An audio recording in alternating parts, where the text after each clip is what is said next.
please stand for the invocation. Mr. Bob Berger.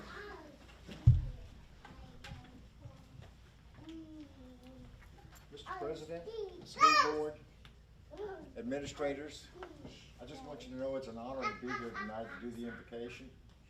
I don't know how I got selected, but the good Lord works in mysterious ways. So let us pray. Lord, be with us tonight as we conduct business for CISD. Make wise decisions based upon your faculty, your administrators, your students, and not only your current students, but your future students. Also, be with us with the pandemic. Help this mess end. And take care of the people in Kentucky that went through devastation and loss of life. In Jesus' name we pray, amen.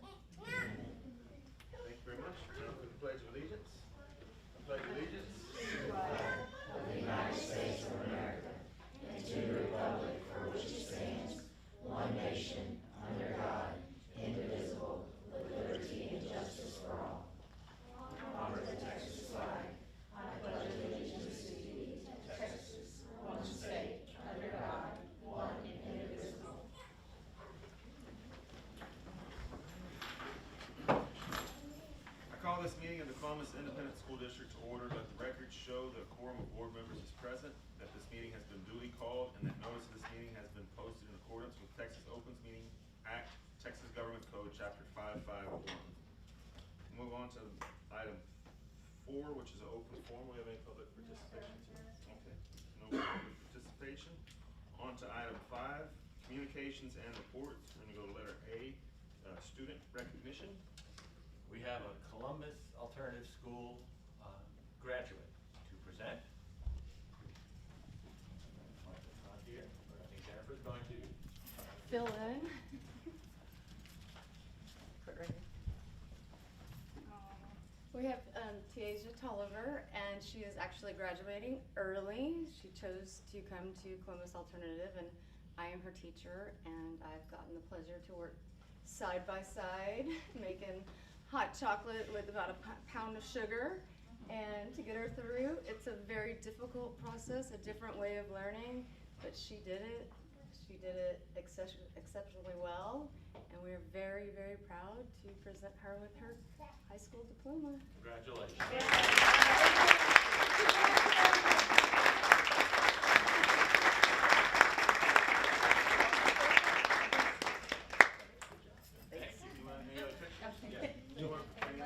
Would y'all like to go up here and take some pictures?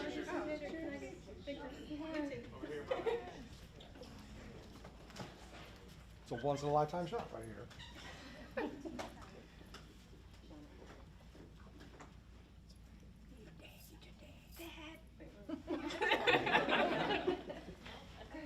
You tried to hide, but in no success.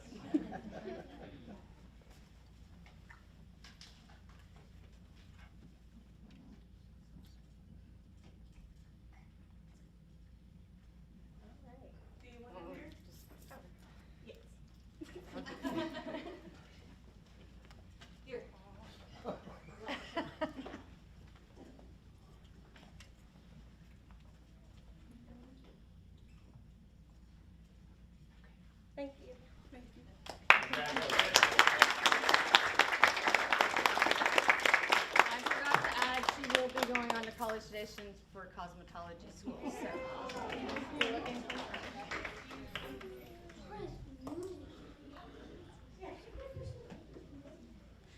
then moving on with student recognition, I believe Ms. Neisner.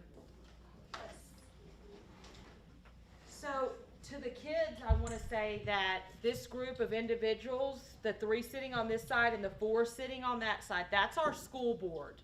And y'all always ask me who my boss is, and I always tell y'all that it's Mr. Connor who's sitting in the middle. I know y'all see him on campus.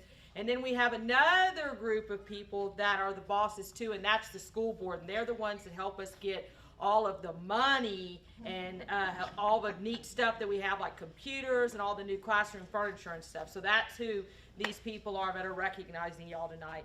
So in November, the CES students competed in UIL, and we had 3 different events. We did writing on our campus on November 2nd, and then we went to Hallettsville and graded that. And then we traveled to Hallettsville for all the speaking events, and then we hosted the UIL academic events on the 10th on our campus. And students in 2nd through 5th grade are allowed to participate. They start out with only like 3 or 4 events that they can be in, and then by 5th grade there's quite a few number of events. So what I think I'm going to do is I'm going to start with the 5th graders, and when I call your name, if you'll come and just stand up here, and then we'll do 4th grade, and then 3rd grade, and then 2nd grade, and that way we can get a picture of y'all. So our 5th graders, we start at the end of the list here. We had Bella Glick in oral reading, 6th place. Y'all come in. We got room for everybody in here. Come in. Y'all can just move over here. I don't know how many people are out there.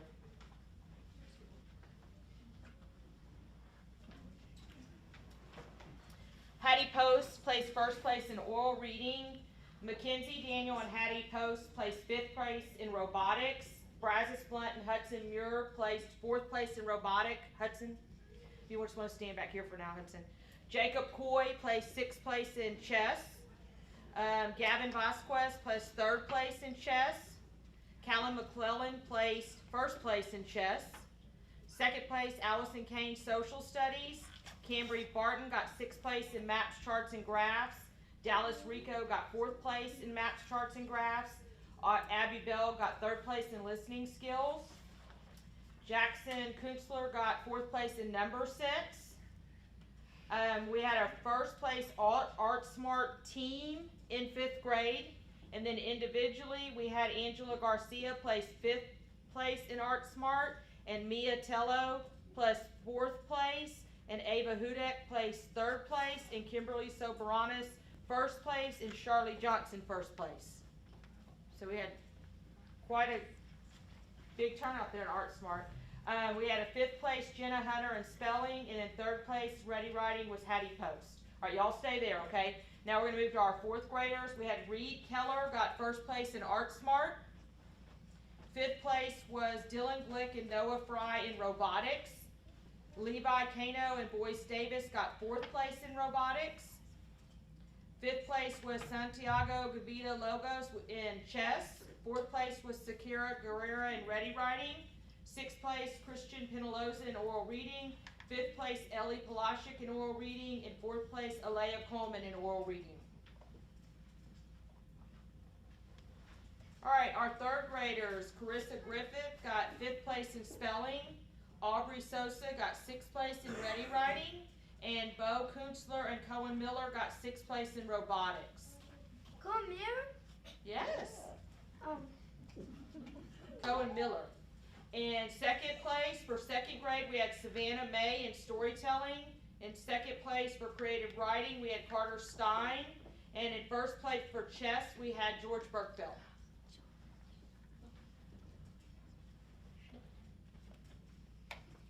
All right, so these are some of our students that played.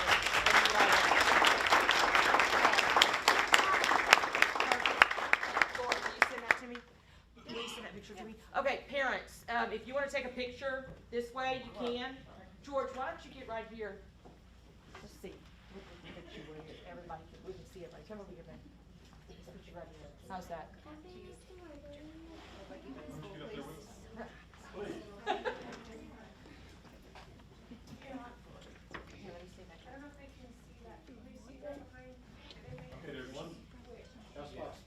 Y'all two swap. What?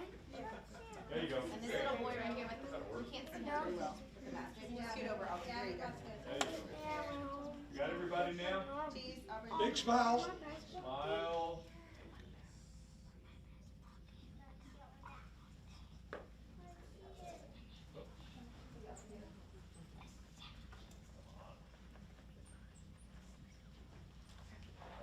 Here we go. Thank y'all. Thank you. Parents, you are welcome. You are welcome to stay for the board meeting, but if you don't want to, now is the time to leave. Thank y'all. Thank you.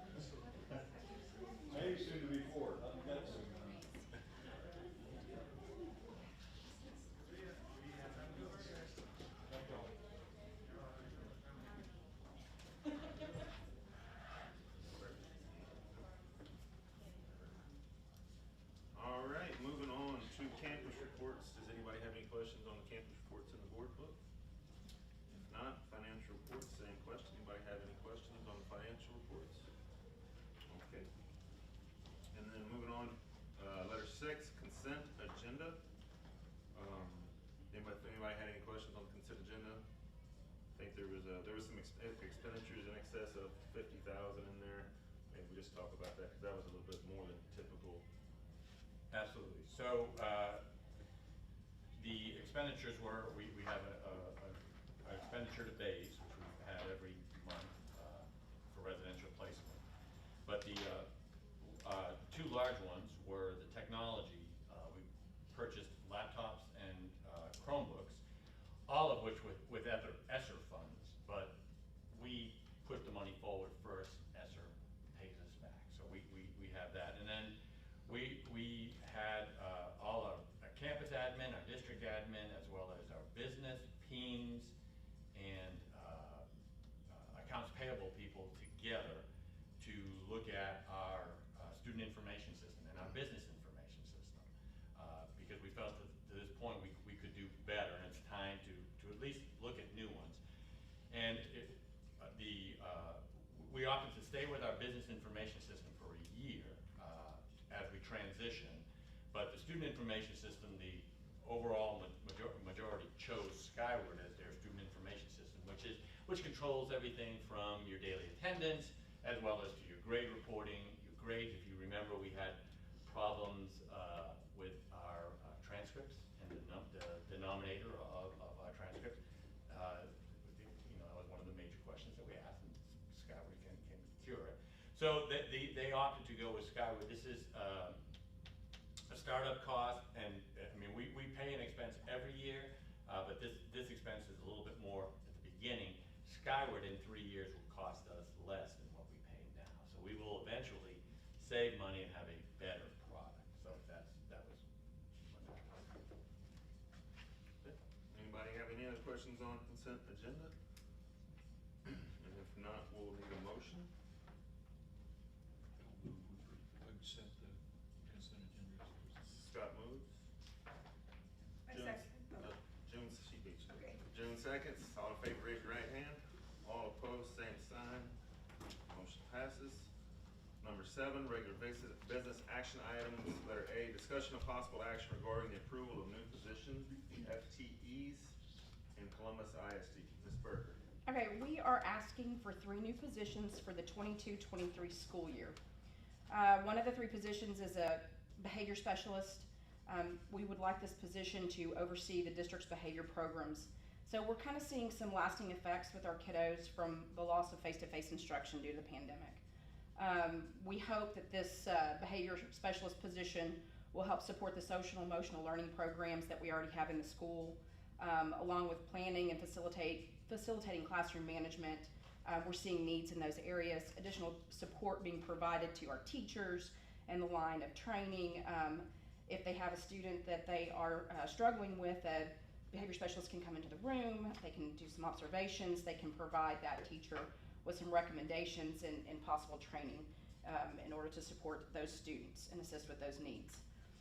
The second position is a special education diagnostician. Again, possibly due to our pandemic, we've seen a rise in services and referrals. Right now, this new position will provide screening and intervention process to help reduce the number of our referrals to special education. We're hoping that they'll help get in there with the intervention process and help reduce those referrals by being able to help provide with some intervention as well. Last legislative session moved dyslexia under special education as well, and so our current diagnosticians have had to take on those additional cases when they have to do sped referrals as well. So this would just help service those caseloads as well, along with some intervention. The third position is a speech pathologist. Currently, we only have one licensed speech pathologist in the district. The addition of this position is going to help the caseload here as well, along with being able to provide some extra, it's called MTSS, it used to be RTI, again, early intervention support for any of our speech students, helping to hopefully lessen the referrals on those if we can do some early intervention with those students. We currently have 25 referrals to special education right now for students suspected of speech concerns, so that's a pretty high caseload. And just so you know what our speech pathologist is responsible for, she does the screening, the testing, She conducts our meetings, and she also provides therapy for all of those students that qualify for those services. So this position would also help reduce her caseload as well. These are all 2-year positions. We'll fully fund these with ESSER 3 funds. Do you guys have any questions? Yeah, Amber, the behavior specialist, what type of certification and training are we gonna ask in that job description? And what pay scale is that on? Pay scale, I haven't got it to the pay scale yet, but I imagine that it will be on the administrative pay scale. I don't remember where we, I think we looked at it as a counselor, like 100. right, maybe I was, yes, I'm sorry. Probably on the 187, maybe add some additional days. I can't remember what we talked about, but maybe 190. But it will definitely be with the counselor pay. It'll be a counselor certification? No, We're only looking at certification, training wise. certification and training wise, BCBA. say that again, BCBA. BCBA. Are we gonna find somebody with that? We're hopeful. Somebody that is interested in it. And we have somebody now setting it up, the program, but we do have someone who has expressed an interest. Our view is, let's go out there and see if we can, because it is a highly specialized position. And the idea being, if we can do something for 2 years to set up our program, and then be able to then, just set the skeleton for us.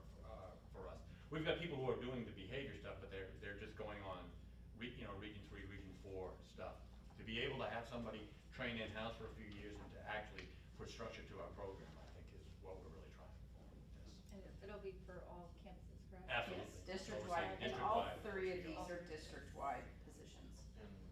And like he was talking about, so like she said, it's paid for with ESSER funds for the first 2 years, so it's not going against the district's budget. Yeah. So we're gonna, Yeah, well, with it just being a 2-year position, so to speak, but, we can see if we move forward Yeah.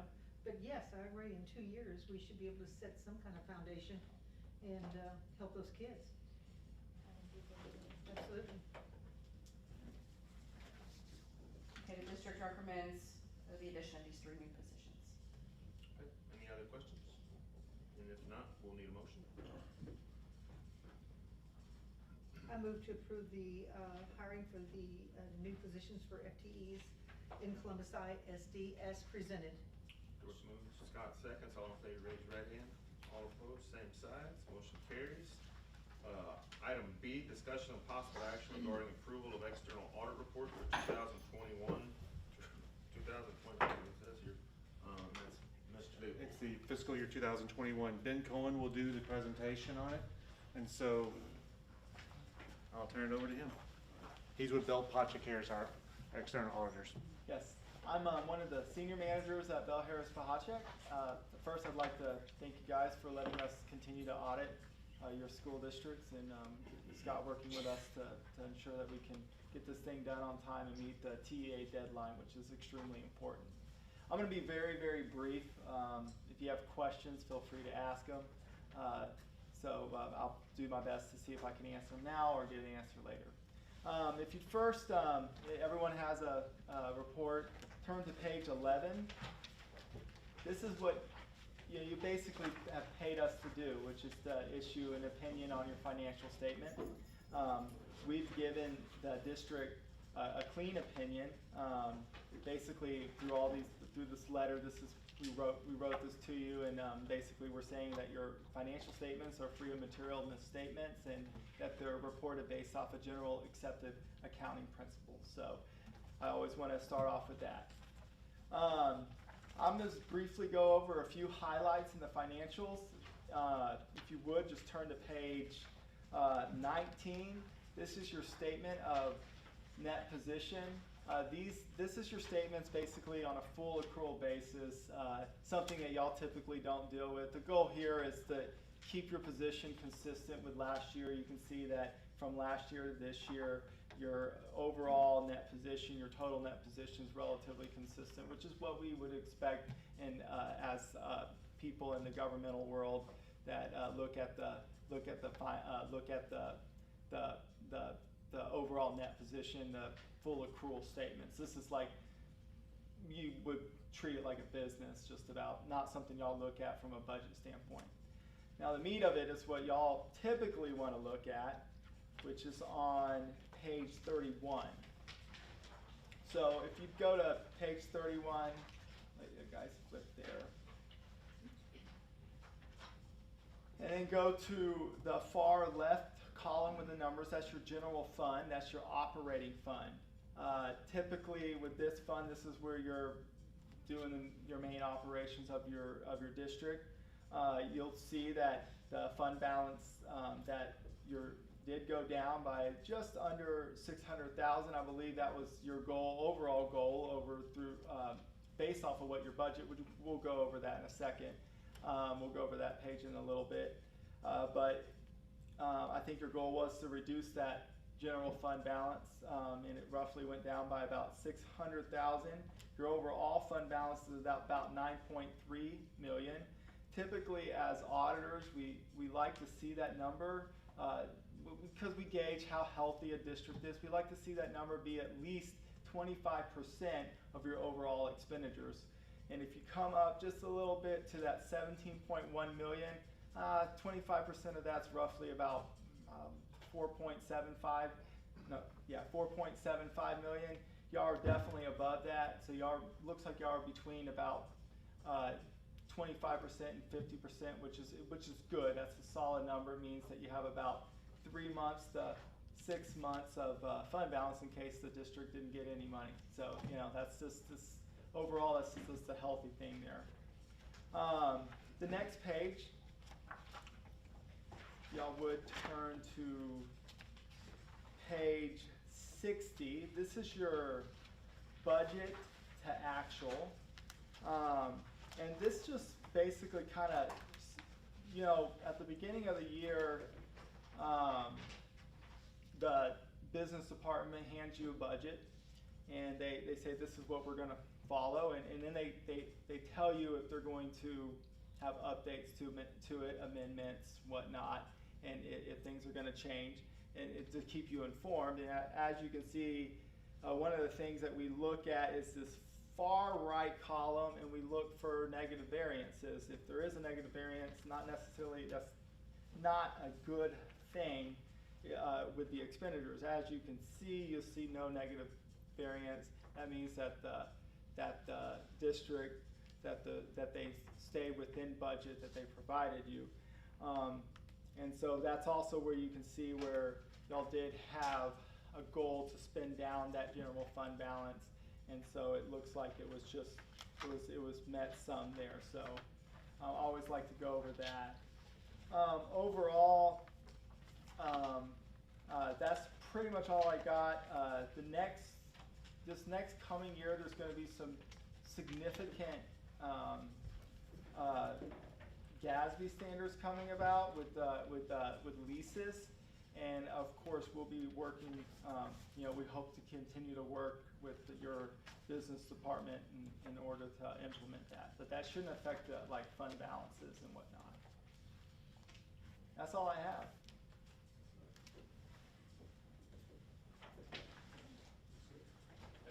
Thank you. Appreciate it. Does anybody have any questions? If not, we'll need a motion. Approve the annual financial report as presented. Scott moves. Second. Robert seconds. All in favor, raise your right hand. All opposed, same sign. Motion carries. On to item C, discussion of possible action regarding approval of single audit engagement letter for Bell Paris Petchett Workshop to provide external audit services for 2021-2022 fiscal year. Mr. Leopold. Okay, that's just, we have a good working relationship with Bell Patrick Harris, and it's their attention to detail and things like that is greatly appreciated. It's one of those things that just the amount of resources they put into us, their auditor's a phone call away. We have a personal auditor that is assigned to us, and if she's not available, I call the Houston office. Just some objectives of the audit, is, for regional assurance, internal controls over financial reporting compliance, internal controls over compliance and related to major programs. Major programs being those that are, large or new or things like that. Mr. Cohen mentioned the new GASB standards that are coming up. There's an increase in our cost next year, estimated cost, but it's with all the new additions to the audit. The auditor's responsibilities, they're going to test our accounting records, our accounting policies, evidence supporting the transactions, may include physical existence. Sometimes they'll ask, where's this at? Also, confirmation of receivables and certain assets. The audit procedures and internal controls is in our design, detecting material non-compliance, for procedures compliance. It's provisions to applicable laws and regulations, just trying to make sure that we're taking care of everything we need. Some of the non-audit services they provide is preparation of our documents, the one you received today, advisory services, correspondence, professional proofing, printing and binding, electronic Adobe searchable PDF, and a client portal audit Dropbox. That the Dropbox is really nice. It's one of those things we take our, they'll send out a list of what they want, and we'll just drag it into a Dropbox and it goes straight over there secure. Just responsibilities, our responsibility is designing, implementing, and maintaining effective internal controls, following laws and regulations, compliance with compliance requirements, and financial information is reliable and properly reported. The fees, there was an increase of about $1,800, a little over $1,800, $1,811 for the financial statement audits, and then single audit base fee and single audit per major program. There's an increase of $277 and $351 for those. Again, a lot of that is what we were referring to a while ago with the positions we just talked about. When you get more money, it takes more to audit our financials, and that's the major programs, some of the major programs is talking about. Any questions? In other words, I'm recommending that we do stay with Belt Patrick Harris. We have a good working relationship. We know what we have, and our auditors, someone we can reach out and talk to. Any questions? Okay, no questions, we'll need a motion. I'll make a motion to approve of the single audit engagement letter for Belt Harris Patrick. Robert moves. Scott seconds, all in favor, raise your right hand. All opposed, same sign, motion carries. Brings us on to letter D, discussion of possible action regarding the approval of revision to board policy FD local. All right, Zach, do we have the, turn this on? I don't have that. No, you got it. Look. So, last year we had a conversation about moving, FD local is our policy for admissions, and we built an administrative regulation to limit the amount of exchange students that we could have. So in speaking with other groups, they said one of the good things we could do is to, even though we have it on our website, is to actually put it in board policy so it's easier for people to see it, so that they don't have to go scrolling through our site. So there's no change to what we do, we're just putting it into board policy. And then while we were looking at that, I thought it would be a really good idea, and I'll share it with you so you'll see. What it also lets us know what the registration procedure is. Our past policy didn't specify exactly what we were looking for when parents come to register their kids. So it said at the time, we crossed it out, but it just said that you could have a variety of things. Well, what we thought would be a better idea, because what we have is we have a lot of people come to register and they don't bring the appropriate stuff, is to put exactly what we will accept, so that they can go on to board policy and actually see exactly what to bring. So when somebody new to the district comes in to register, we thought it would be just more prudent and easier for them to access that way. And then the only other change we made was just the foreign exchange students, which we put in an administrative regulation last year. Same thing that we just added it. We took the administrative regulation and put it in board policy. The only other change was that, and I wrote to you this in board notes, but in talking with Matt, this year we did not allow anybody from private school or homeschool to be participate in a UIL sport and or any extracurricular activity. Saying that we want the kids to be in CISD to participate. So we actually, instead of just listing it as to our feelings, is we said, you know, it's probably better just to put it into board policy, so if somebody has a question, we already have it answered. And we do that because there's no state funding for them, is that? Correct, well, that's part of it, but they wouldn't be held to the same accountability that our kids are, right? Because, yeah, so that's why we. So this year, the legislature said that you have the option to let them do it, and there is one school district in the state of Texas, and I think it's in San Antonio, that has allowed it. Every other school district said no, so. Cause that's hard, I guess, to regulate. Well, if you can't, Grades. if you Right. can't enforce your district's policies On those students. then it just, to me, would cause a whole lot of chaos, because they would always be exempt from our regulations and guidelines, so it makes perfect sense.